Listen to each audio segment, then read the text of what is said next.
Parce que nous, en tant que jeunes de Dakar, jeunes républicains, donc on croit au président de la République, mais aussi on a jugé nécessaire de rappeler aux responsables de leur responsabilité morale de venir en soutien au président de la République quand il le faut,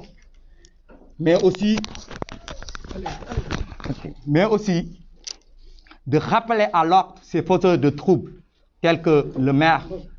de la commune de Mermoz Sacré-Cœur, M. Barthélémy Diaz, mais aussi ces rappeurs qui n'ont plus de carrière artistique. Je vous nomme les gens de Y'en a marre, voilà, qui sont en tout cas des gens qui font tout sauf en tout cas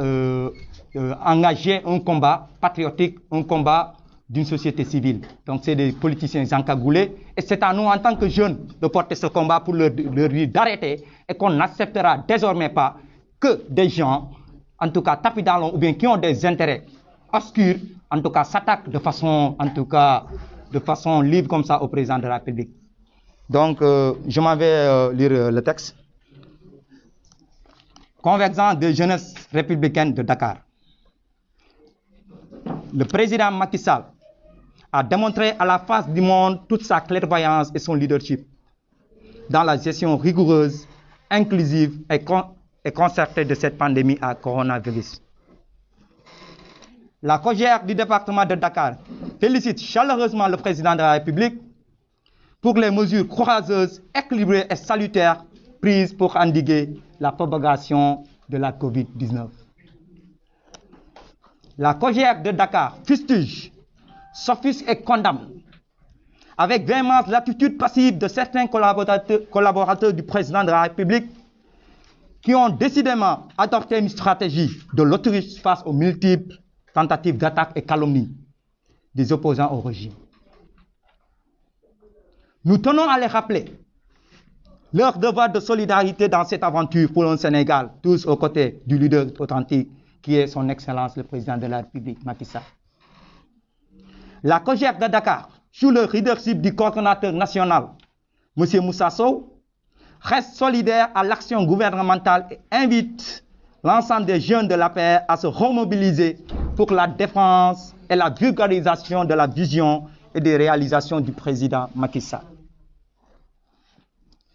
La COJER de Dakar s'indigne avec toute la rigueur requise des déclarations calomnieuses et politiciennes du maire de Sacré-Cœur, M. Barthélémy Diaz, sur l'affaire du littoral. Ousmane Dia et ses camarades de la COJER de Dakar tiennent à rappeler à ce populiste et agitateur politicien qu'il est mal passé pour donner de quelconques leçons de moralité sur la gestion foncière, tout en sachant qu'il a délivré des autorisations de construire sur le littoral au mois de mars dernier et ce du janvier 2020, la plus récente. À ce mouvement de rappeurs raté, qui a fini par être une filiale politique financée par des lobbies étrangers, nous nous portons à faux contre leurs nombreuses tentatives de désinformation et d'intoxication permanente à l'opinion sur divers sujets d'intérêt national. La COJER de Dakar met en garde tous ces fossoyeurs qui n'ont d'ambition que de saper l'élan cohésif national qu'elle se constituera désormais en bouclier du président de la République. Nous ne saurons terminer sans pour autant encourager l'ensemble des responsables politiques du département de Dakar, notamment les ministres Ndeye Saly Diop Dieng et Zahra Iyane Thiam, pour leur noble mission dans la lutte contre la pandémie. Au ministre de la Santé et de l'Action sociale, M. Abdoulaye Diouf Sarr, pour ses efforts consentis dans la gestion nationale de la COVID-19, et au ministre des Affaires étrangères et des Sénégalais de l'extérieur, M. Amadou Ba, pour sa diligence dans la prise en charge des préoccupations des Sénégalais de la diaspora. Ainsi, nous encourageons le ministre de l'Urbanisme, du Logement et de l'Hygiène publique, M. Abdou Karim Fofana, pour son travail remarquable dans la capitale depuis sa nomination à la tête de ce département ministériel. Fait à Dakar le 12 février 2020, le coordinateur de la COJER de Dakar, Ousmane Diaye. Merci pour l'attention.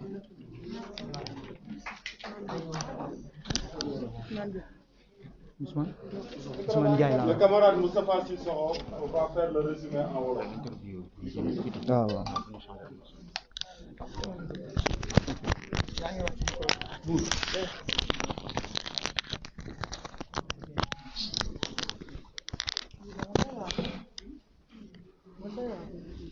Voilà, salam alaikum wa rahmatullah.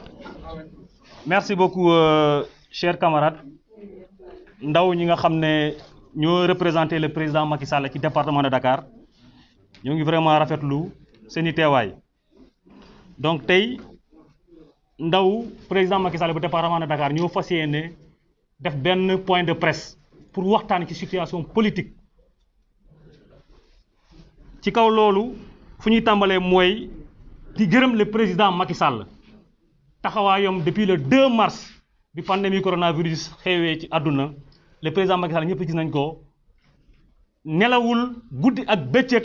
mu ngi toppatoo naka lañu mën a xeexee pour que coronavirus ñu mun ko dàkk ci réew mi ci kaw loolu ñu ngi koy jaajëfal bu baax a baax di ko massaw l'ensemble du gouvernement du Sénégal ñun COJER département de Dakar ñuy lancer benn message aux collaborateurs du président Macky Sall ni temps yi gis nañ ne am na attaques yu bëri ñi nga xam ne ñu ngi attaquer le président Macky Sall mais ñu bëri ci ñoom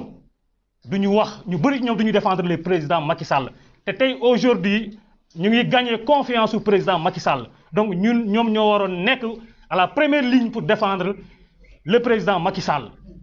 donc loolu ñu ngi leen di ñaax ci loolu parce que c'est le droit le plus absolu c'est un devoir la bi nga xam ne c'est le devoir ñi nga xam ne loolu war nañ koo def te ñu ngi ciy sooxee bu baax a baax te ñun ndaw Dakar ñu ngi koy ñaawlu beneen bi mooy ñu ngi wax tey ci ñu nga xam ne gis nañ temps yi rek ñu ngi wax Sacré-Cœur Mermoz kooku du référence ci réew mi ndaxte ñëpp xam nañ jaar-jaaram te Barthélémy Dias ñun bisi ni ki tey les jeunes du département de Dakar dootuñu ko permettre muy dal ci kaw Macky Sall wax wala di wax ne naka sudul noonu ci kaw président Macky Sall il faut que ça s'arrête. Barthélémy Dias gis nañ ne moom mii di bële di wax barki dem ma Ndiaye le 10 janvier 2020 la signé benn autorisation de construire ci littoral bi donc kooku mu xam ne tey ñëpp xam nañu lu mu bëgg mooy tey ñëpp xam nañu ne Barthélémy Dias lu mu bëgg mooy pour remplacer Khalifa Sall ci mouvement des khalifistes pour nekk ëllëg maire Dakar donc maire du fii la war a jaarale chemin bu mu choisir du chemin boobu tey politique autrement la ñu wax gis nga booy wax ak sénégalais yi léegi ñëpp a yeewu ñëpp booy wax nañu xam ne li nga wax dëgg la wala dëgg démb à travers la communication le ministre de l'urbanisme woote bu mu woote woon TFM gindi na sénégalais yëpp xam nañ ne dëgg bi fan la féete donc Barthélémy Dias encore une fois il faut arrêter de raconter des histoires li nga yaakaar ne loolu mooy politique rey ay nit di fen di sos loolu du politique donc moo tax ñun loolu dañ koy ñaawlu bu baax a baax ba fu ñaawlu yem beneen bi mooy littoral bu ñuy wax noonu mais le président Macky Sall tey am na benn programme bu 12 milliards pour aménager littoral bi les 7 kilomètres bi nga xam ne des na fa pour aménager ko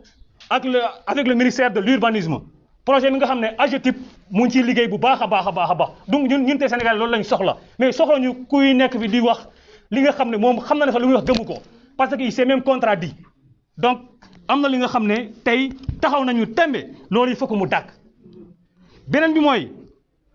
rapport yi ñi nga xam ne xamoo Y'en a marre xaw ma lu ñu tudd di sax parce que sénégalais yi dañoo doyal ci ñoom sénégalais yi dañoo jommi ci waa Y'en a marre parce que mënuñoo ko mouvement bi nga xam ne ay lobby ñoo leen di financé barki Demba Ndiaye am na ñi nga xam ne ñoo sax ay borom ñaari tur yi ñoo leen di financé woon donc ñooñu amatuñu droit di wax turu jeunesse sénégalaise non il faut que loolu tamit il faut que ñoom ñu arrêté loolu te Thiat mi nga xam ne moom mooy wax Thiat ñëpp xam nañ ne moom il n'a que l'insulte à la bouche Thiat ay njombe rek lay wax Thiat man dama xamul ndax moom est-ce que sénégalais la sa Thiat nañ ko ba ay mbirom parce que am na li nga xam ne ndaw Sénégal donc am na li nga xam ne ndaw Sénégal sa yar sa teggin sa ngor war na la téye ba am na li nga xam ne doo ko wax parce que kilifa dañ ko war a ormal ñun suñu waajur yi suñu maam loolu la ñu jàngal mais Thiat encore une fois président Macky Sall nga wax ci moom naka sudul noonu non loolu jeex na tant que ñun ñu ngi Dakar fii yaa ngi Dakar fii non lépp loo wax président Macky Sall li nga xam ne lu ñegas la gis nga ñun dinañ diggaale ak yow donc loolu il faut que ñëpp xamee ko noonu beneen bi mooy waa Dakar tey dañoo toll moment bi nga xam ne ñëpp war a booloo dajaloo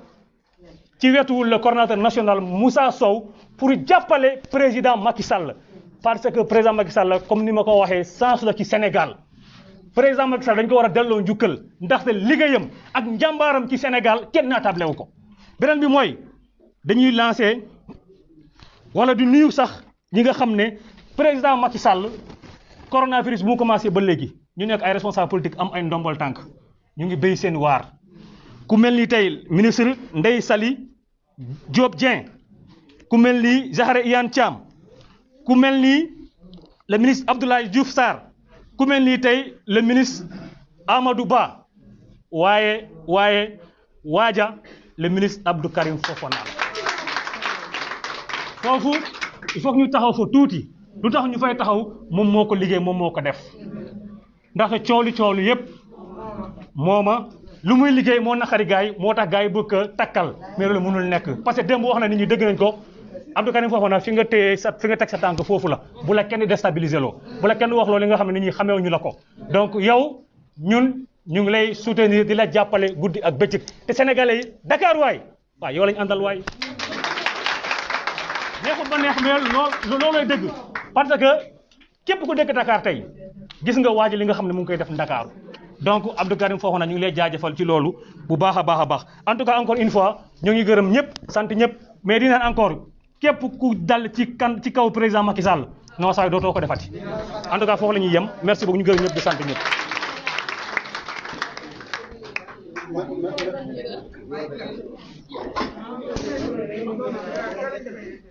Mais donc on va sortir pour faire les ITV.